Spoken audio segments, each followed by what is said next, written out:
उत्तर प्रदेश के अलीगढ़ में पीएम मोदी ने एक बयान दिया और कांग्रेस की नजर आपकी कमाई पर है, ये प्रधानमंत्री ने कहा। कांग्रेस की नजर आपकी संपत्ति पर है, प्रधानमंत्री ने ये बातें कही। और कांग्रेस आपकी कमाई की जांच कराएगी, आपके धन की जांच कराएगी, कांग्रेस संपत्ति को कब्जे में लेकर बांट देगी। अलीगढ़ में पीएम मोदी ने कांग्रेस पर जोरदार हमला बोला और कई बातें उन्होंने कही हैं। कांग्रेस और इंडी गठबंधन की नजर अब आपकी कमाई पर है, आपकी संपत्ति पर है। कांग्रेस के शहजादे का कहना है कि उनकी सरकार आई तो कौन कितना कमाता है, किसके पास कितनी प्रॉपर्टी है, किसके पास कितना धन है, किसके पास कितने मकान है, उसकी जांच कराएंगे। इतना ही नहीं, वो आगे कहते हैं कि ये जो संपत्ति है उनको सरकार अपने कब्जे में लेकर उसको सबको बांट देगी। यूपी के अलीगढ़ में पीएम मोदी ने एक संपत्ति छीनने के लिए कानून बदलकर खेल खेला, ये प्रधानमंत्री नरेंद्र मोदी ने कहा है। और कांग्रेस की नजर माताओं बहनों के मंगलसूत्र पर है, ये भी प्रधानमंत्री के बयानों में शामिल है। हमारी माताओं बहनों के पास सोना होता है, ये सोना अवसरों पर सिर्फ शरीर पर पहन करके प्रभाव पैदा करने के लिए नहीं होता है। हमारे देश में माताओं बहनों के पास जो सोना होता है, कितना ही कम क्यों न हो, वो स्त्री धन होता है, पवित्र माना जाता है, कानून भी उसकी रक्षा करता है। अब इनकी नजर कानून बदलकर हमारी माताओं बहनों की संपत्ति छीनने का भी खेल खेला जा रहा है। और इससे पहले प्रधानमंत्री नरेंद्र मोदी ने राजस्थान के बांसवाड़ा में चुनावी रैली को संबोधित करते हुए कांग्रेस पर तीखा हमला किया और पीएम ने कहा कि कांग्रेस मां बहनों का सोना लेकर घुसपैठियों को बांटना चाहती है। पीएम ने दावा करते हुए कहा कि यह कांग्रेस का घोषणा पत्र कह रहा है कि वे माताओं बहनों के सोने का हिसाब करेंगे, उनकी जानकारी लेंगे और फिर उस संपत्ति को बांट देंगे। और तो और संपत्ति उनको बांटेंगे जिनके बारे में मनमोहन सिंह की सरकार ने कहा था कि संपत्ति का पहला अधिकार मुसलमानों का है। पीएम मोदी ने पूछा कि आपकी मेहनत की कमाई का पैसा घुसपैठियों को दिया जाएगा, क्या आपको यह मंजूर है? पहले जब उनकी सरकार थी उन्होंने कहा था कि देश की संपत्ति पर पहला अधिकार मुसलमानों का है। इसका मतलब ये संपत्ति इकट्ठी करके किसको बांटेंगे? जिनके ज्यादा बच्चे हैं उनको बांटेंगे। घुसपैठियों को बांटेंगे। क्या आपकी मेहनत की कमाई का पैसा घुसपैठियों को दिया जाएगा? आपको मंजूर है? ये कांग्रेस का मैनिफेस्टो कह रहा है कि वो माताओं बहनों का सोने का हिसाब करेंगे, उसकी जड़ती करेंगे, जानकारी लेंगे और फिर उस संपत्ति को बांट देंगे और उनको बांटेंगे जिनको मनमोहन सिंह जी की सरकार ने कहा था कि संपत्ति पर पहला अधिकार मुसलमानों का है।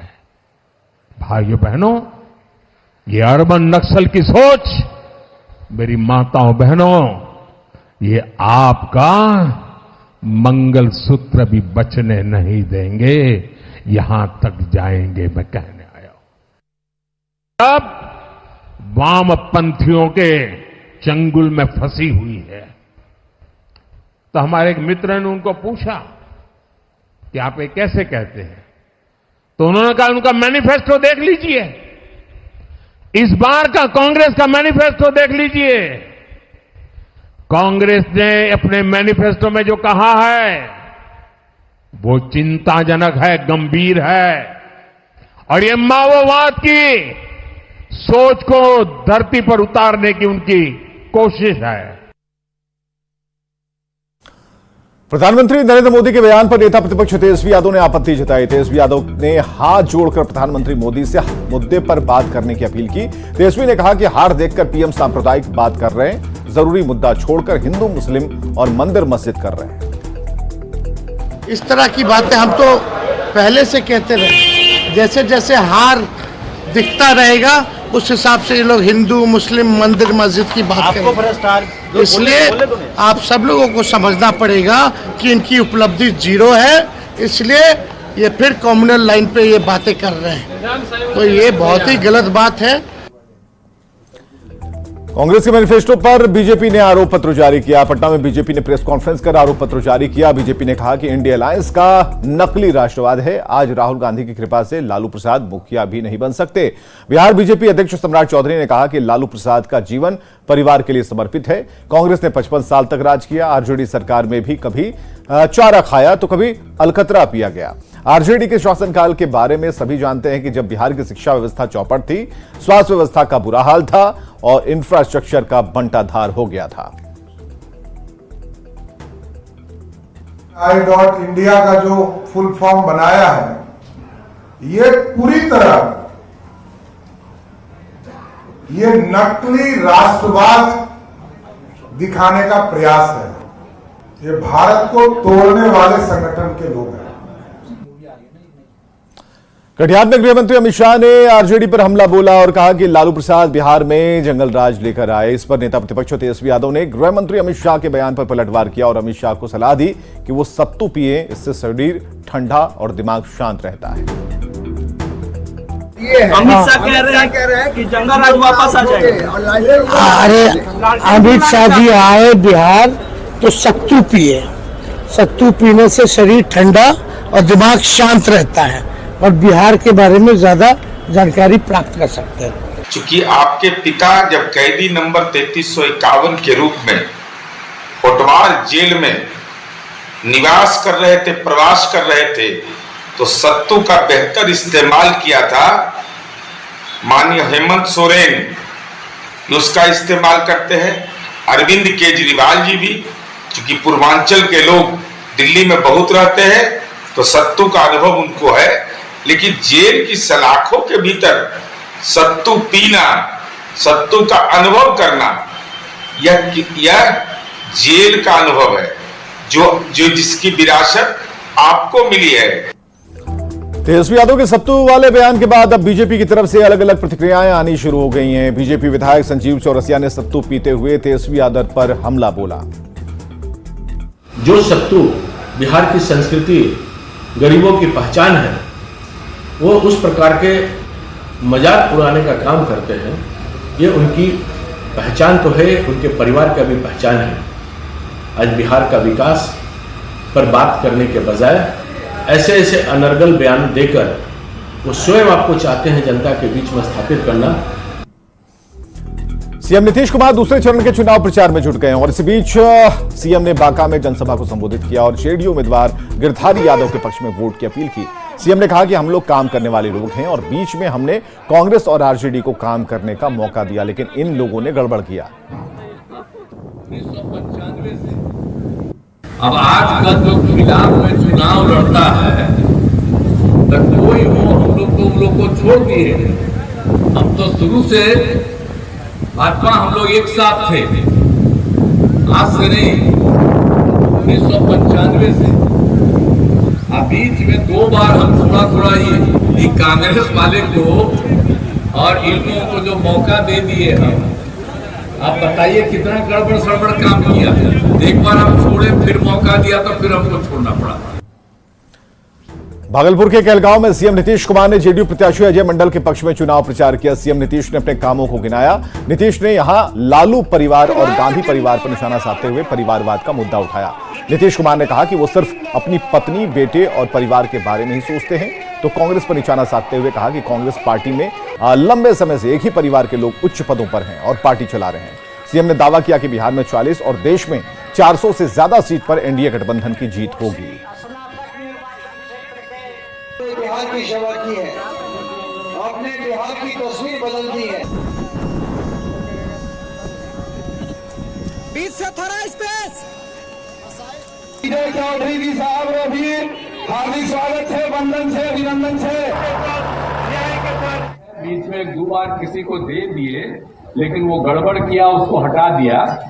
इस बार फिर मौका दिया, तो इस बार तो इतना ज्यादा गड़बड़ किया है, इस बार तो हमने छोड़ दिया और हमने तय कर दिया कि जो भाजपा के साथ हमारा संबंध पुराना है, उस संबंध को ही हम जारी रखेंगे, इधर उधर हम नहीं जाएंगे, सब लोग मिल करके काम करेंगे। भूलिएगा मत, हम तो आए 5 में, और उसके पहले जो थे जिनको 15 साल मौका मिला, अब मेरी ही गलती थी, एक आदमी को बनाने में मेरी भूमिका भी थी, लेकिन बाद में जब वो गड़बड़ करने लगा तो हम तो छोड़ करके 1994 में निकल गए, लेकिन उसको भी गड़बड़ी में 7 साल के बाद उसको मिली तो उसको छोड़ना पड़ा, तो उस बाद फिर अपनी बीवी को भी लगा दिया। अब यही सोच लीजिए, पति पत्नी और उसका बाल बच्चा, बेटा बेटी, यही सब में लगा रहा।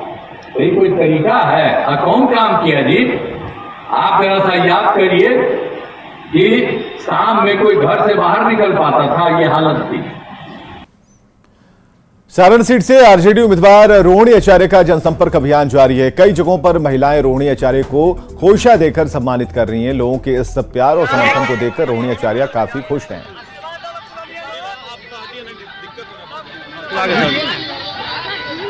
अपने लोग के बीच आए, अपने मायके आए हैं तो अच्छा ही लगता है। बेटी लोग को तो अच्छा लगता है जब सबका आशीर्वाद मिले अपने घर में आए तो।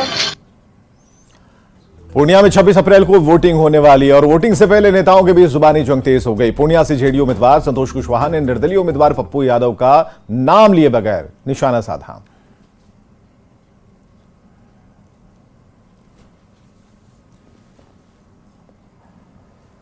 कुछ लोग घूम रहे हैं, दुनिया को जिसने बर्बाद किया, ऐसे लोग भी घूम रहे हैं। ऐसे लोग हैं जिसपे 30 राजनीतिक हत्याएं हुई, 30 से अधिक दुनिया के बड़े व्यवसायी यहाँ से पलायन किए, 30 से अधिक अच्छे डॉक्टर यहाँ से पलायन किए। वो आज विकास की बात करते हैं, जो इसने पूर्णिया को बंजर बनाने का काम किया था, आज विकास की वो बात करते हैं।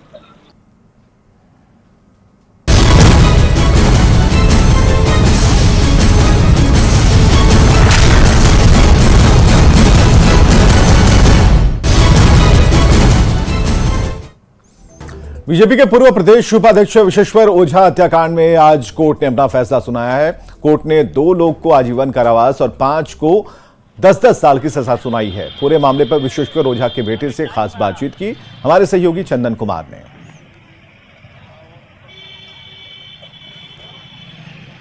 हत्या किया है, एक रूथलेस, कोल्ड ब्लडेड और एकदम सेंटिमेंटल, नॉट सेंटिमेंटल और प्लान्ड मर्डर किया गया है। इसी के आधार पर सभी अभियुक्त को आजीवन कारावास के अंतर्गत यस आजीवन कारावास है, टिल लाइफ। भाजपा के पूर्व प्रदेश उपाध्यक्ष रहे विशेश्वर ओझा हत्याकांड में आज न्यायालय का फैसला आया है और कुल 7 लोगों को न्यायालय ने आज सजा सुनाई है। काफ़ी लंबे चले अंतराल के बाद ये फैसला आया है और आइए हम बातचीत करेंगे उनके पुत्र से। आप बताइए, आज देर ही सही लेकिन फैसला आया, कितने संतुष्ट है इस फैसले से?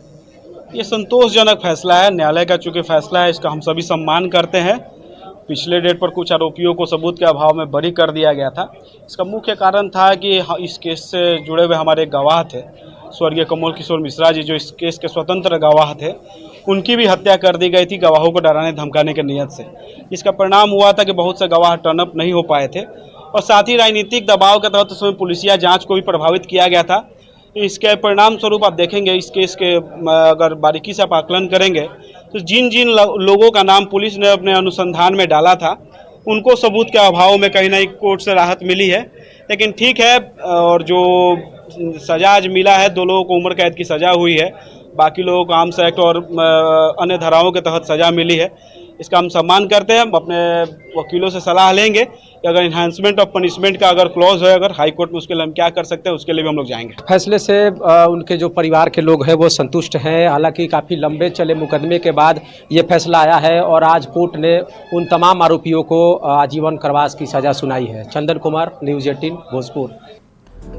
पटना सिटी में बेखौफ अपराधियों ने हथियार के बल पर एक निजी कंपनी के कर्मचारी से लाखों की लूट की है। दिन दहाड़े बाइक सवार अपराधियों ने कर्मचारी से 6,94,000 रुपए लूट लिए। फिलहाल पुलिस पूरे मामले की छानबीन में जुटी है। सीसीटीवी को खंगाला जा रहा है और बताया जा रहा है कर्मचारी बैंक में पैसा जमा कराने जा रहा था, तभी 4 की संख्या में आए अपराधियों ने ओवरटेक कर बाइक रुकवाया और लूट की घटना को अंजाम दिया। करके हमको अपना कोई बात नहीं हो कि भाई ऐसा करेगा, बोला नॉर्मली हम अपना जैसे करते हैं। अच्छा, पिस्तौल के बट से मारा भी था? नहीं, मारा तो नहीं। क्या बोला था? गिराया है। किस चीज में पैसा लेके जा रहे थे? बैग में था। चारों के पास हथियार था? नहीं, 2 था। छीन के किधर की ओर भागे पैसे? की तरफ। केस कुमार है और इनका अमेजन का पैसा था और एक कोई रेडियंट कंपनी थी। वो पैसा जो है तकरीबन 6,90,000 ये लेके आ रहे थे पटना सिटी साइड और 0 माइल एरिया से ये पटना सिटी में पैसा जमा करने आ रहे थे। ये बाईपास थाना क्षेत्र में एक पुल पड़ता है आरोबी, तो जैसे ही वो चढ़ने वाले थे वो पुल, यहीं पे 4 जो अपराधी थे 2 मोटरसाइकिल से, उन्होंने इन्हें रोका और हथियार का भय दिखाकर इनसे वो पैसा जो है वो छीना इनसे। और यहाँ रुकेंगे एक छोटे से ब्रेक के लिए।